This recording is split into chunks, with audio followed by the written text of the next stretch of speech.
नमस्कार, मैं हूं आपके साथ प्रगति और आप देख रहे हैं टोटल टीवी। बहुत बहुत स्वागत है आप सभी का हमारे खास कार्यक्रम दिल्ली की दंगल में। दिल्ली विधानसभा का चुनाव दिन पर दिन दिलचस्प होता जा रहा है। दरअसल अभी तक जहां विधानसभा चुनाव के लिए आम आदमी पार्टी भरपूर तैयारी में नजर आ रही थी, वहीं दूसरी ओर अब दिल्ली विधानसभा चुनाव के लिए कांग्रेस ने भी कमर कस दी है। पार्टी पूरी मजबूती के साथ चुनाव मैदान में उतरने वाली है। इसकी बानगी हाल ही में देखने को मिली जब कांग्रेस ने 21 उम्मीदवारों की पहली सूची जारी कर दी। 21 उम्मीदवारों को चुनावी मैदान में उतारकर अपने इरादे कांग्रेस ने जाहिर कर दिए हैं कि वो अकेले चुनावी मैदान में उतरने के लिए पूरी तरह से तैयार है। इन सबसे खास बात यह है, इन सब में सबसे खास नाम वो है संदीप दीक्षित का, जो अरविंद केजरीवाल के खिलाफ नई दिल्ली सीट से चुनावी मैदान में लड़ते हुए नजर आएंगे। ऐसे में अब सवाल यह है कि कांग्रेस के उम्मीदवार आम आदमी पार्टी के लिए कितना चुनौतीपूर्ण रहेंगे। सियासी दंगल में कांग्रेस उम्मीदवार कितने असरदार साबित होने वाले हैं, आज चर्चा इसी मुद्दे पर होगी।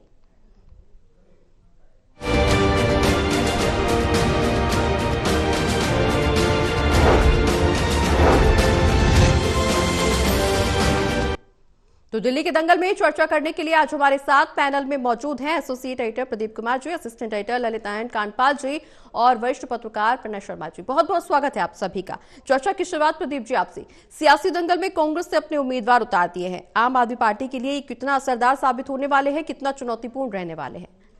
देखिए, बिल्कुल एक बड़ी लिस्ट आई है कांग्रेस की। जिस तरीके से अमूमन माना जाता है, पार्टी जब भी कोई सीसी की बैठक करती है उसके बाद इंतजार करती है और इतनी जल्दी वो लिस्ट जारी नहीं करते हैं। लेकिन दिल्ली के मामले में बिल्कुल अप्रत्याशित चौंकाते हुए उन्होंने जैसे ही यहाँ पर बैठक की सीसी की यानी केंद्रीय चुनाव समिति की, और उसके बाद उन्होंने अपने उम्मीदवारों की पहली लिस्ट जारी कर दी है। और जिस तरीके से आक्रामक तरीके से अपने उम्मीदवारों का चयन किया है, संदीप दीक्षित को नई दिल्ली सीट से उतारा गया है, तो वहीं रागिनी नायक को भी चुनाव मैदान में वजीरपुर से उतारा गया है। अन्य युवा नेताओं को भी टिकट दिए गए हैं, अनुभवी नेताओं को इसमें जगह मिली है। कई जो पूर्व विधायक हैं वो भी शामिल हैं। सुल्तानपुर माजरा से जय किशन को टिकट मिला है। इसके अलावा अन्य युवा नेता भी इसमें शामिल हैं। अभिषेक दत्त की बात करें कस्तूरबा नगर से, इसके अलावा भी नागलोजाट से रोहित चौधरी की बात करें जैसा कि जिक्र पहले हुआ था। इसके अलावा अभी अन्य उम्मीदवार अगर देखें पूरा ओवरऑल इस लिस्ट को, तो ये लिस्ट चौंकाती है। और कहीं ना कहीं जिस तरीके से जो ये उम्मीदवारों का चयन और एक बड़ा मैसेज स्पष्ट इसमें दिया गया है, नई दिल्ली सीट से अपने जो वरिष्ठ नेता यानी संदीप दीक्षित को उतारा गया है। शीला दीक्षित की विरासत के वो वारिस हैं। ऐसे में नई दिल्ली सीट से शीला दीक्षित प्रतिनिधित्व करती रही हैं और अरविंद केजरीवाल ने यहाँ पर चुनावी माहौल बदल दिया। जिस तरीके से उन्होंने राजनीति में एंट्री की, भ्रष्टाचार को हथियार बनाया और उसके बाद जन लोकपाल की अगुवाई करते हुए उन्होंने दिल्ली में एक राजनीतिक सत्ता पलट दी, वो सत्ता पर काबिज हुए। और उसके बाद शीला दीक्षित जिस तरीके से राजनीतिक लड़ाई लड़ती रही, वो लोकसभा का चुनाव लड़ी थी। लेकिन दूसरी तरफ अगर देखें तो अब उनकी विरासत के वारिस हैं संदीप दीक्षित, और अब इस सीट पर कांग्रेस ने उन पर दांव लगाया है। तो ये सबसे बड़ा दांव है। निश्चित तौर पर अलका-लांबा भी सुरक्षित रखी गई हैं। ये चर्चा जरूर है कि आतिशी के खिलाफ एक महिला नेत्री को उतारा जाएगा, तो ऐसे में क्या उनको वहां आजमाया जाएगा, क्योंकि वो चांदनी चौक से लड़ाई लड़ सकती थी, इस तरह की चर्चाएं थी। लेकिन मुदित अग्रवाल को वहां पर चुनाव मैदान में उतारा गया है। तो प्रगति में आपको बताना चाहूंगा कि ये जो लिस्ट है ये निश्चित तौर पर नए समीकरण पैदा करती है, एक नई बहस छेड़ती है और एक स्पष्ट मैसेज देती है आम आदमी पार्टी को कि हमें कमजोर मत समझिए, हम भी मुकाबले के लिए तैयार हैं। और त्रिकोणीय मुकाबले निश्चित तौर पर ये बनकर उभरेगा। तो यहाँ पर एक बड़ी लड़ाई दिल्ली में आप आने वाले दिनों में देखेंगे।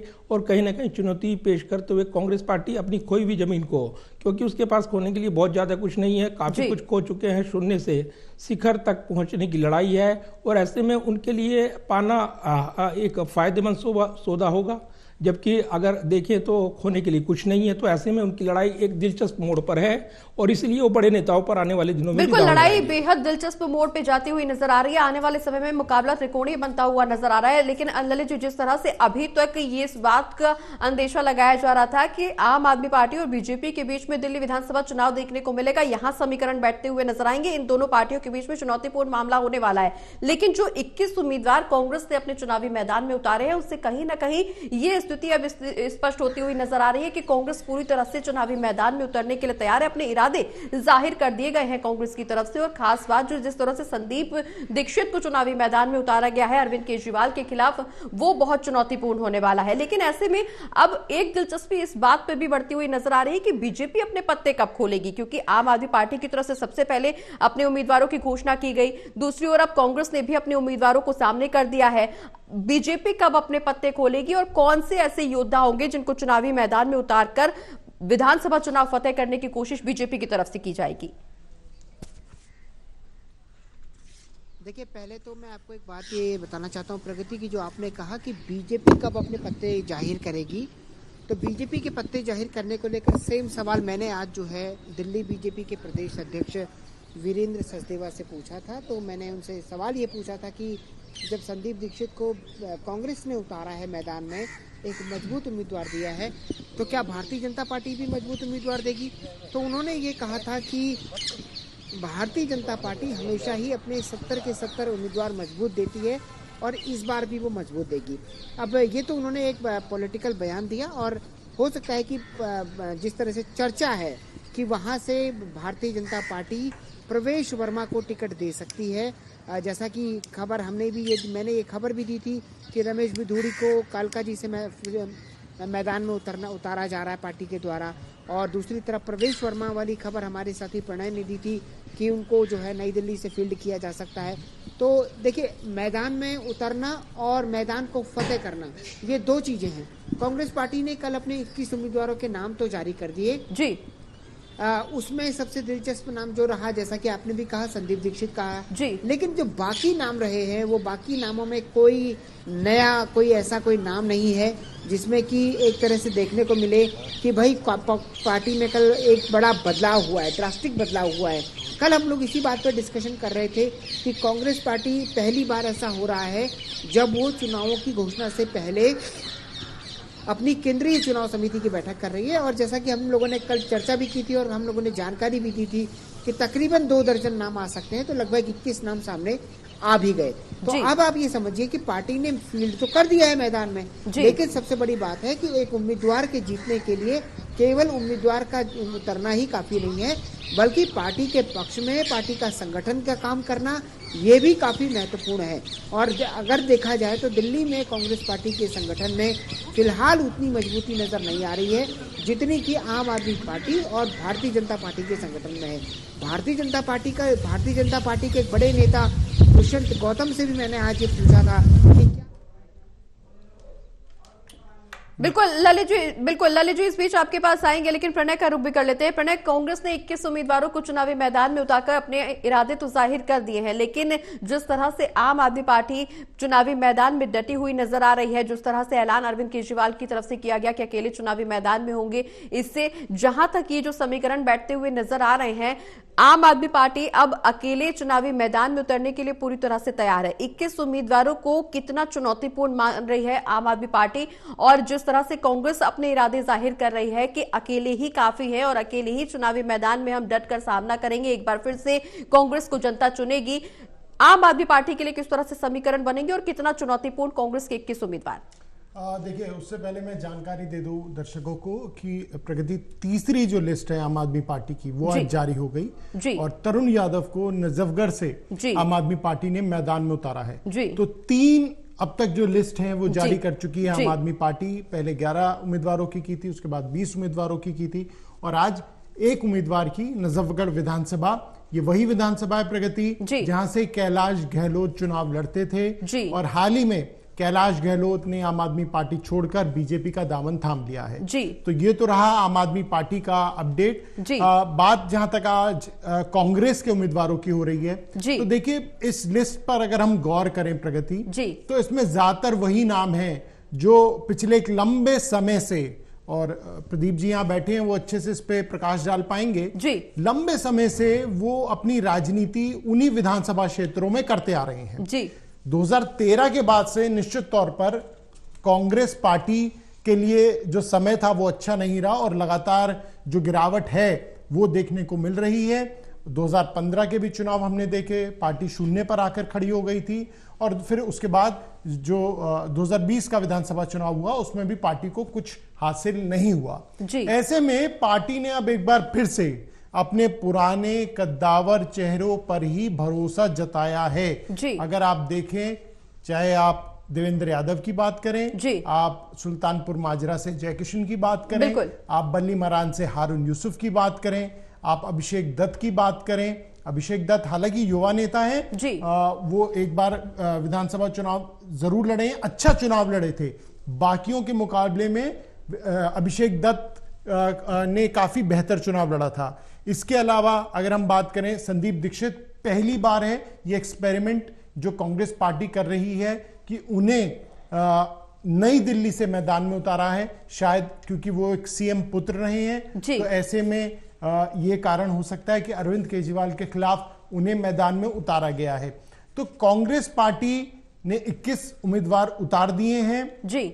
अच्छी बात यह है कांग्रेस पार्टी के लिए, और जो चर्चा भी हम लगातार कर रहे हैं कि बहुत देर नहीं की पार्टी ने बिल्कुल ये फैसला लेने में, क्योंकि अक्सर ये देखा जाता है प्रगति कि जब चुनाव का बिगुल बज जाता है, आखिरी दिन होता है नॉमिनेशन का, रात को कांग्रेस पार्टी अपने उम्मीदवारों का ऐलान करती है। तो कम से कम ये स्थिति तो नहीं देखने को मिली। इन 21 सीटों पर कम से कम उम्मीदवार उतार दिए हैं, अब वो अपनी अपनी विधानसभा में जाकर चुनाव प्रचार प्रसार शुरू कर देंगे। लेकिन एक यहां पर प्रगति में बात करना चाहूंगा, देवेंद्र यादव को जो मैदान में उतारा है, उनका उतारना स्वाभाविक सी बात है। जिस सीट से उन्हें उतारा है वो वहीं से चुनाव लड़ते आ रहे हैं, उनकी परंपरागत सीट है। लेकिन क्या प्रदीप जी, अध्यक्ष का अभी से नाम दे देना, क्योंकि अध्यक्ष ही तो लीड करता है पूरी पार्टी को चुनाव के अंदर, तो ऐसे में क्या ये नहीं लगता कि ये थोड़ा जल्दबाजी में फैसला लिया गया? देवेंद्र यादव को पता है कि उन्हें तो वहीं से उसी विधानसभा से उतरना, तो बाद में भी उनका नाम आ सकता था। पहले वो बाकी पूरा मोबिलाइज करें, पूरे पार्टी को खड़ा करें कि विधानसभा में ज्यादा मजबूती से चुनाव लड़ा जा सके। और सीट पे भी कुछ खास फेरबदल नहीं किया गया है, अपनी पारंपरिक सीट से ही चुनावी मैदान में। बिल्कुल परंपरागत सीट है वो, मतलब ऐसा नहीं है कि वो वहां से छोड़ के उन्हें कहीं पड़पड़गंज दे दी हो। इसके अलावा प्रदीप जी, एक खास बात यह भी है कि पुराने चेहरों के साथ साथ युवाओं और महिलाओं को भी तवज्जो दी गई है। कांग्रेस के जो 21 उम्मीदवारों की जो सूची सामने आई है उसमें महिलाओं को भी इस बार तवज्जो दी गई है। देखिए प्रगति, अब तक की बहस में 2-3 चीजें निकल कर आ रही हैं, और सबसे बड़ी बात है कि ये लिस्ट और इसमें युवा चेहरों को तवज्जो मिली या नहीं मिली, अनुभव को, या फिर पुरानी चेहरों को इन पे आजमा दिया गया। क्योंकि कांग्रेस जिस तरीके से ये उम्मीदें लगाई जा रही थी कि शायद दिल्ली के चुनावी मुकाबले में तो वो है नहीं, या फिर बहुत कमज़ोर साबित होंगे, लेकिन जिस तरीके से उन्होंने अपने उम्मीदवार को उतारा है, तो इससे एक नई बहस छिड़ी है कि कांग्रेस पार्टी इस चुनावी मुकाबले में, और जिस तरीके से अगर आप कहते हैं नई दिल्ली सीट से, हालांकि आम आदमी पार्टी के उम्मीदवार का ऐलान नहीं हुआ, लेकिन माना जा रहा है कि केजरीवाल ही वहां से उम्मीदवार रहेंगे। ये भी चर्चाएं थी, हमने पिछले दिनों कार्यक्रम में बातचीत की थी कि हो सकता है, संभव है वो 2 सीटों से चुनाव लड़े। लेकिन अब जब कांग्रेस ने ये भापते हुए भी, ये जानते हुए भी नई दिल्ली सीट से अगर संदीप दीक्षित को मैदान में उतारा है, तो एक स्पष्ट मैसेज दिया है कि वो लड़ाई के लिए तैयार हैं। तो एक तो बड़ा मैसेज ये दिया है, अगर वहां कमजोर कैंडिडेट वो उतारते तो आधी लड़ाई वो वहीं पर ये हारते, ये मैसेज देते कि वो कमजोर उम्मीदवार उतार रहे हैं, और इसलिए नए चेहरों को लाया गया है। इस लिस्ट में कई युवा चेहरे हैं, नए चेहरे हैं, साथ ही जो गणित है, राजनीतिक गणित, सियासी गणित और जो जातिगत समीकरण, उसको साधने के लिए भी इसमें उम्मीदवारों को पिच किया गया है। दूसरा जो महत्वपूर्ण सवाल है देवेंद्र यादव बादली से, देखिए सेनापति हैं, अगर सेनापति को पहली लिस्ट में जगह नहीं मिलेगी तो सेना कमजोर हो जाएगी, और इसीलिए अगर आप देवेंद्र यादव को इस पहली लिस्ट से बाहर रखते तो मोरल कार्यकर्ताओं का, क्योंकि वो न्याय यात्रा निकाल चुके, दिल्ली में सक्रिय हुए, उनको अध्यक्ष बनाया गया है, अगर वो पहली लिस्ट में शामिल नहीं होते तब क्या से लगाए जाते कि वो चुनाव नहीं लड़ेंगे, और तब निश्चित तौर पर कार्यकर्ताओं के मनोबल पर असर पड़ता। इसलिए सेनापति को तो पहली लिस्ट में शामिल करना ही था,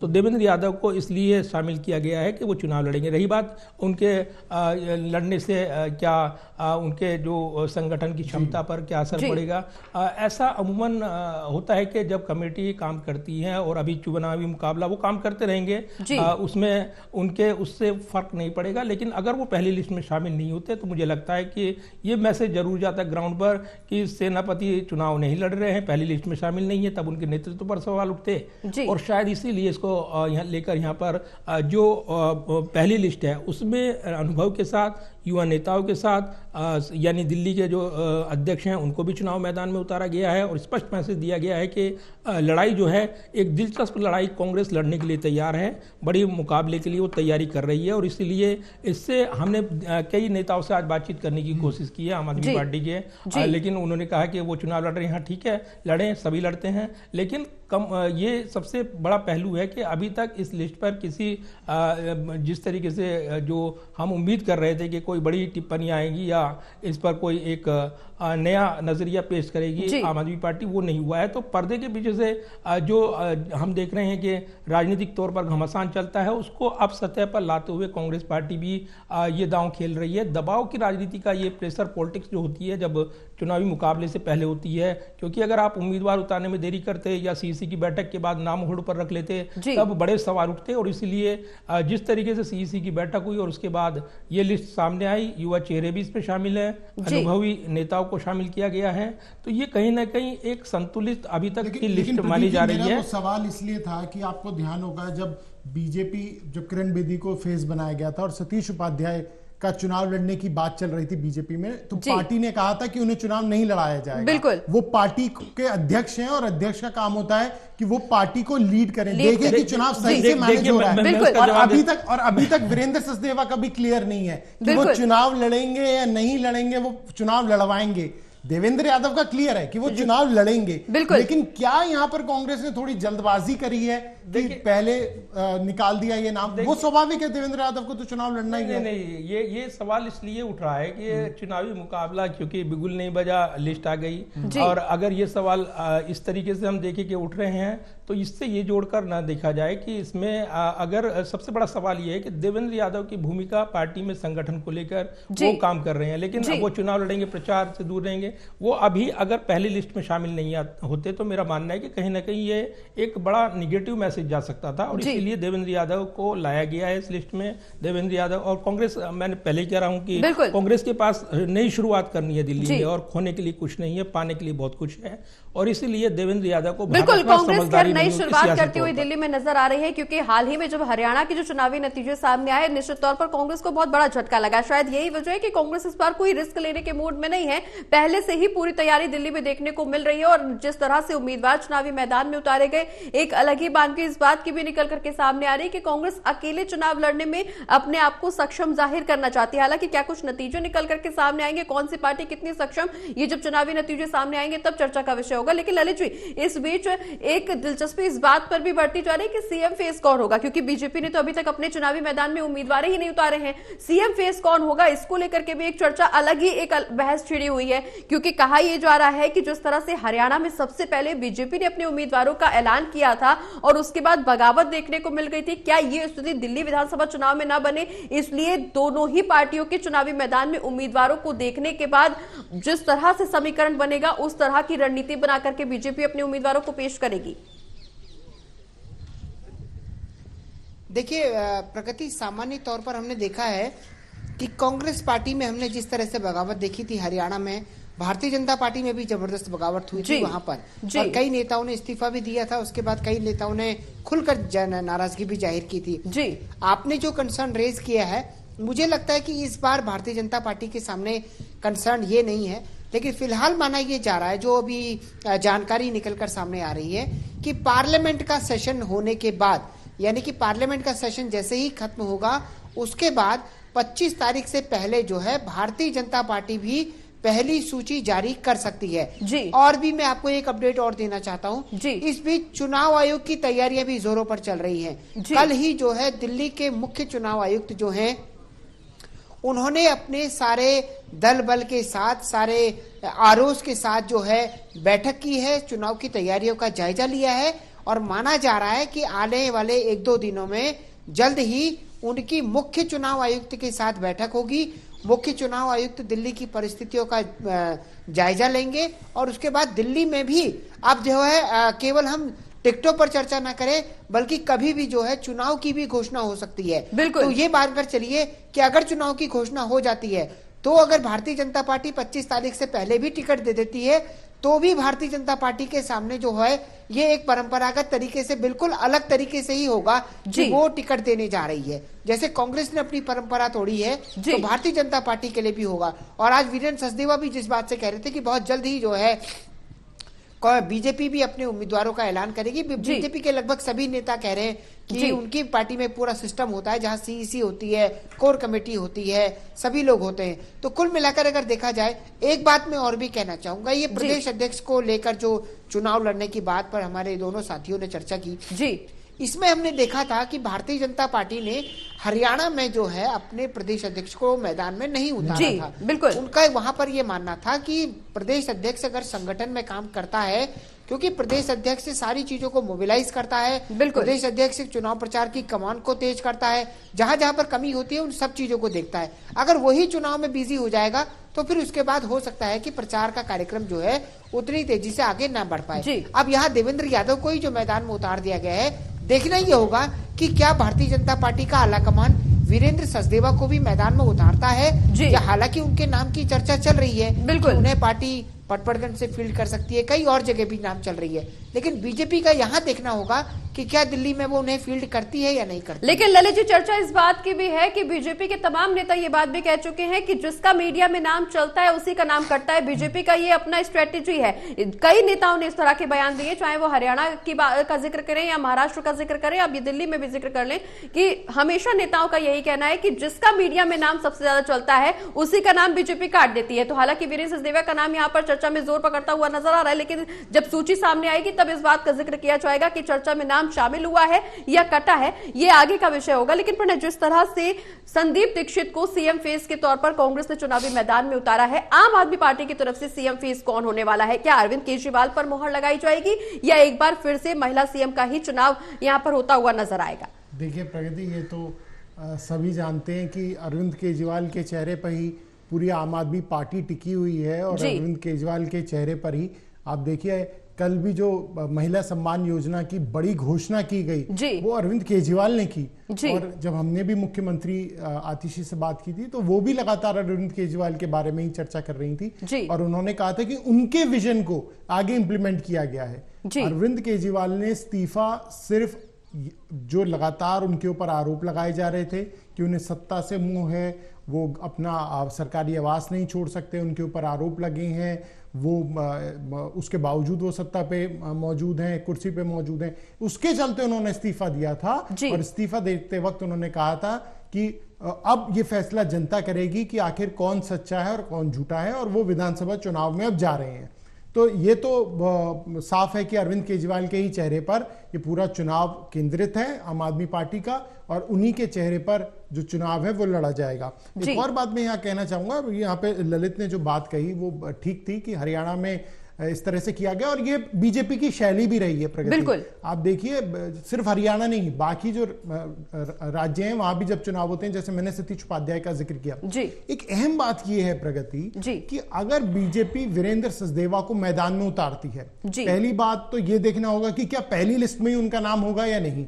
जहां तक मुझे लगता है, जितनी मेरी समझ है, उनका नाम पहली लिस्ट में नहीं होगा अगर उन्हें उतारने जा रहे हैं। और अगर उनका नाम पहली लिस्ट में होता है तो क्या पार्टी फिर इन बिटवीन क्या कोई कार्यकारी अध्यक्ष नियुक्त करेगी कि वो जो कुछ ललित भी बता रहे हैं कि फिर पार्टी को कैसे प्रचार चुनावी कमान को कैसे संभाला, बिल्कुल चुनावी कमान कैसे संभाली जाएगी, वो देखना बहुत दिलचस्प होगा। ये दो चीजें बहुत ज्यादा महत्वपूर्ण है अब बीजेपी की लिस्ट जब भी आएगी वो देखने के लिए। प्रगति, मैं कुछ जोड़ूं इसमें? बिल्कुल बिल्कुल बिल्कुल। देखिए ये देवेंद्र यादव पर चर्चा शिफ्ट हो गई है, तो ये बताना जरूरी है कि वो एक तो पूर्णकालिक अध्यक्ष नहीं है, वो एक्टिंग अध्यक्ष के तौर पर लाए गए थे जहां तक मेरी जानकारी है।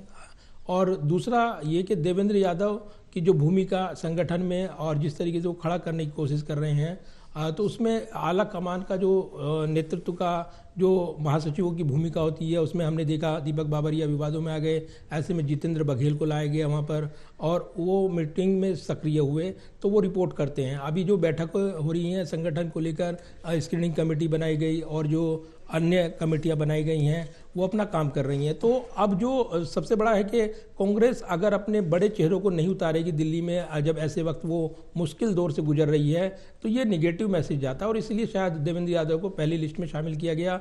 दूसरा एक बड़ा फैक्टर कि दो पार्टियों से तुलना नहीं हो सकती, क्योंकि बीजेपी जो उसका कोर वोट बैंक है और जिस तरीके से वो रणनीति बनाते हैं, वो भले ही संगठन में उनका एक जो शीर्ष लेवल पर तय हो जाता है उसको मान्य होता है, लेकिन दूसरी पार्टियों में अगर बात करें तो गुटबाजी को बढ़ावा मिलता है। तो देवेंद्र यादव का पहली लिस्ट में नाम ना आना कहीं ना कहीं उनके कार्यकर्ताओं में नाराजगी, ये भी मैसेज जा सकता था। तो ये तमाम वजह हैं और इसीलिए ये पहली लिस्ट में जिस तरीके से हम देख रहे हैं ये संतुलित और ये करने की कोशिश की गई है कि इसके जरिए एक मैसेज दे पार्टी कि वो अपने जो खासतौर से बड़े नेता उनको उतारकर अनुभवी चेहरे और साथ ही युवा चेहरों को एक बड़ा स्पष्ट मैसेज देना चाहते थे कि वो वॉक ओवर नहीं दे रहे हैं आम आदमी पार्टी को, क्योंकि अभी दबाव की प्रेशर पॉलिटिक्स चल रही है। जो कहा जा रहा है कि गठजोड़ होगा नहीं होगा, इसकी चर्चाएं चल रही हैं, पर्दे के पीछे अभी भी बहुत कुछ पानी बहना बाकी है। तो अभी ये कयास लगाए जाना कि अभी फैसला हो गया या इस पर कोई परिवर्तन नहीं होगा, बहुत जल्दबाजी होगी। अभी चुनावी मुकाबला शुरू हो रहा है और इसमें तमाम उतार चढ़ाव अभी आने वाले दिनों में देखने को मिलेंगे। बिल्कुल प्रदीप जी, तो हालांकि कांग्रेस ने अपने जो 21 उम्मीदवार चुनावी मैदान में उतारे हैं उसमें अनुभव और जोश का तड़का लगा करके अपने उम्मीदवारों को सामने रखा है। अब देखना यह होगा कि आगे आने वाले समय में क्या कुछ राजनीतिक समीकरण बनते हुए नजर आते हैं, बीजेपी कब तक अपने चुनावी मैदान में उम्मीदवार उतारती है और कौन से चेहरों को आगे किया जाएगा जिससे सियासी माहौल बनता हुआ नजर आएगा। बहुत बहुत शुक्रिया आप सभी का चर्चा में शामिल होने के लिए। तो बीजेपी अपने चुनावी मैदान में उम्मीदवारों को उतारने के लिए रणनीति जरूर बना रही है, लेकिन इस बीच जिस तरह से कांग्रेस ने अपने 21 उम्मीदवारों को चुनावी मैदान में उतारा है और जोश और युवा का और अनुभव का जो समीकरण बैठाने की कोशिश इस सूची में की गई है, उससे देखना यह होगा कि आम आदमी पार्टी कितना यहां सदमे में आती है या क्या कुछ तैयारी आगे की रणनीति को लेकर के देखने को मिलती है। ये एक बेहद दिलचस्प विषय बनता हुआ नजर आ रहा है, लेकिन इस बात के साथ साथ चर्चा इस बात की भी तेज होती हुई नजर आ रही है कि अब अगले दोनों राजनीतिक दलों की तरफ से सीएम फेस कौन होने वाला है, सीएम के चेहरे पे मोहर कब लगेगी।